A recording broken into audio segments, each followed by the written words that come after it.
এখন তো রয়েছে আমি ক্যাথেড্রালে, আর এখান থেকে সামান্য হাঁটা পথে কিন্তু কাছাকাছি অনেক জায়গা তোমরা পেয়ে যাচ্ছ। এর কাছাকাছি কিন্তু রয়েছে অনেক ঘোরার জায়গা, যেটা একটা দিনও কিন্তু কম পড়ে যাবে।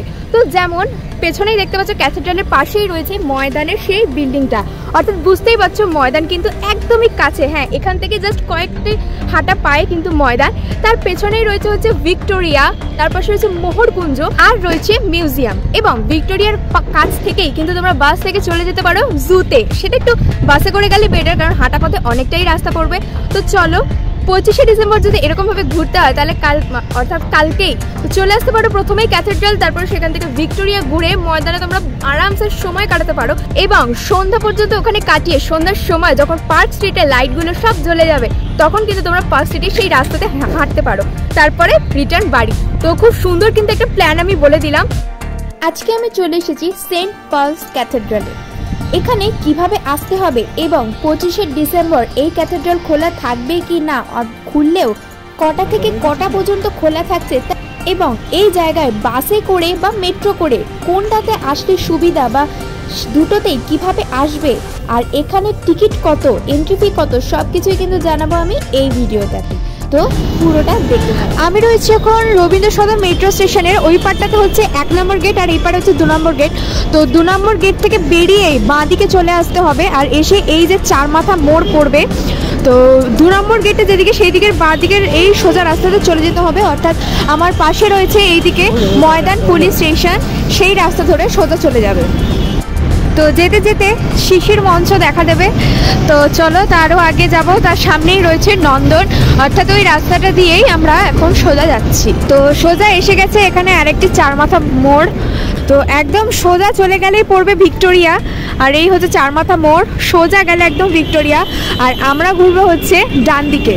চলো ডান দিকে আমরা সোজা এগোতে থাকবো, তারপরেই চলে আসবে ক্যাথেড্রাল। এবং এখানে দেখতে পাচ্ছ কালকেই ক্রিসমাস, আজকে 24 তারিখ, কালকে 25 তারিখ। তো কালকেই মেরি ক্রিসমাস, আর রাস্তাটা খুব সুন্দর করে সাজানো হয়েছে। এখন তো দিনের বেলা, সেই কারণে অতটা বোঝা যাচ্ছে না। যদি রাতে আসা হয় এসব লাইটগুলো কিন্তু বেশ জ্বলবে, দারুণ লাগবে কিন্তু দেখতে। তো রাস্তা দিয়ে যেতে যেতে পাশেই রয়েছে মোহরকুঞ্জ, এটা দিয়ে গেলেও কিন্তু একদম ভিক্টোরিয়া, ওই যে চূড়া দেখা যাচ্ছে।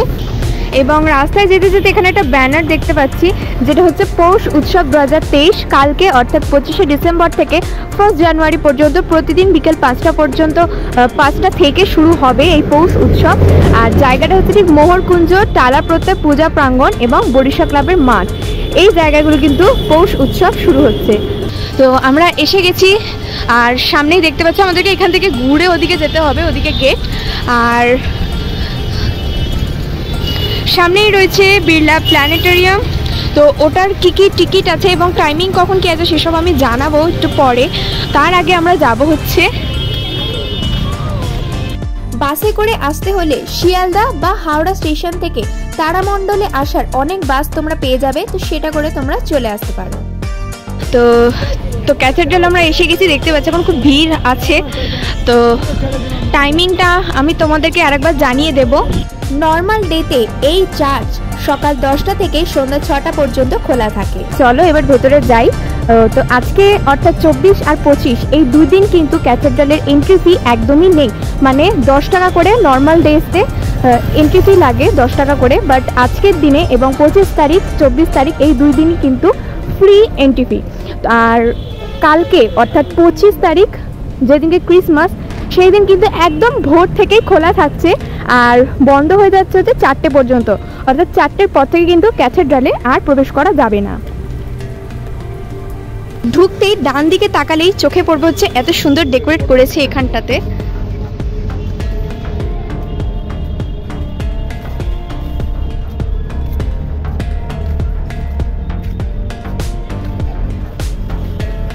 তো এই দেখো কি সুন্দর ডেকোরেট করেছে এই জায়গাটা। সামনে কিন্তু খুব সুন্দর একটা বাগান বানিয়েছে, এবং যেরকমটা সাজিয়ে থাকে, যেটা আমরা পার্ক স্ট্রিটেও দেখেছিলাম, বেশ খুব সুন্দরভাবে ডেকোরেশন করেছিল। অর্থাৎ প্রভু যীশু খ্রিস্টের যখন জন্ম হয়েছিলেন তখন সেই সময়কার ঘটনাটি এইখানটাতে তুলে ধরা হয়েছে। তো খুব সুন্দর করে দেখো, এখানে ভেড়াগুলোও কিন্তু পুরো রিয়েল লাগছে দেখতে, আর সবই কিন্তু প্রায় বলতে গেলে রিয়েলি লাগছে। তা খুব সুন্দরভাবে সাজানো হয়েছে, এবং ওখানে অনেকেই ক্যান্ডেলস ধরাচ্ছে, এবং পেছনে এখানে একটা স্টেজ করা হয়েছে। সামনেটা খুব সুন্দর ফুল বাগান, অর্থাৎ ফুল দিয়ে খুব সুন্দরভাবে সাজানো হয়েছে, একটা বাগানের মতো করা হয়েছে। আমরা এবার ভেতরটা একটু ঢুকলাম, অর্থাৎ যেখানে ক্যান্ডেল জ্বালানো হয়েছে।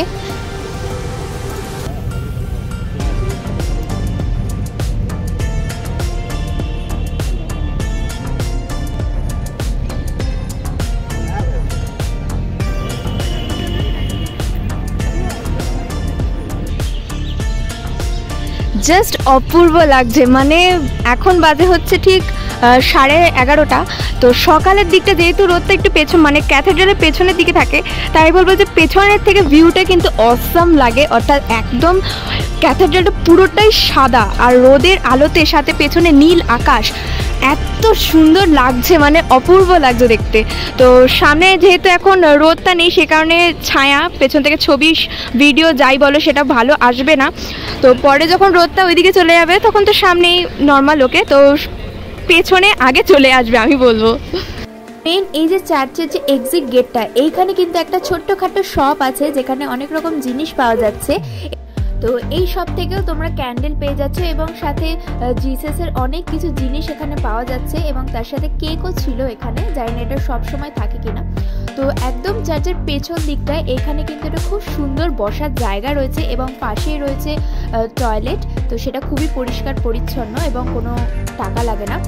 আর এখানে রয়েছে বাচ্চাদের এন্টারটেনমেন্টের জন্য একটা দোলনা এবং স্লিপ। চার্চটা এতটাই সুন্দর যে চারপাশটা না ঘুরলে বোঝা যাবে না, অর্থাৎ এক একটা জায়গায় এক এক রকম অ্যাঙ্গেল থেকে দেখলে চার্চটা কিন্তু ততটাই বেশি সুন্দর লাগে। মানে সাইড থেকে দেখলে একরকম লাগে, অন্য সাইড থেকে দেখলে আর এক রকম লাগে এবং সামনাসামনি দেখলে পরে আর এক রকম লাগে। মানে প্রতিটা অ্যাঙ্গেল থেকে না ঘুরে দেখলে কিন্তু একদমই মন পোষাবে না।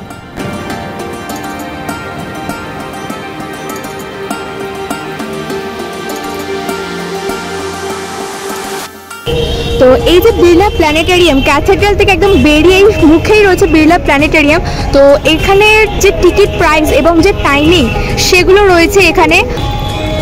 তো প্রথমে আমি হিন্দির যে টাইমিংগুলো রয়েছে সেগুলো বলি। হিন্দির রয়েছে একটা হচ্ছে 12টায়, তারপর হচ্ছে 2টোর সময়, তারপর হচ্ছে 4টের সময়, এই 3টে শো হচ্ছে হিন্দির। তারপরে বলছি বেঙ্গলির এখানে 2টো শো আছে, একটা হচ্ছে 3টের সময় আর একটা হচ্ছে 5টার সময়। আর ইংলিশে যে শোগুলো রয়েছে সেগুলো হচ্ছে একটা 1টার সময় আর একটি 6টার সময়। আর টিকিট প্রাইস হচ্ছে 120 টাকা করে, 3 বছরের ঊর্ধ্বে সেগুলো কিন্তু 120 টাকা করে কিন্তু টিকিট লাগবে। এবং এগুলো ছাড়াও কিন্তু আর একটি বেঙ্গলি ল্যাঙ্গুয়েজের এক্সট্রা শো রাখা হয়েছে, যেটা হচ্ছে 1 জানুয়ারিতে শুধু, সেটা হচ্ছে 11টা থেকে স্টার্ট। আর প্রতিটা শো কিন্তু প্রায় 1 ঘন্টা করে।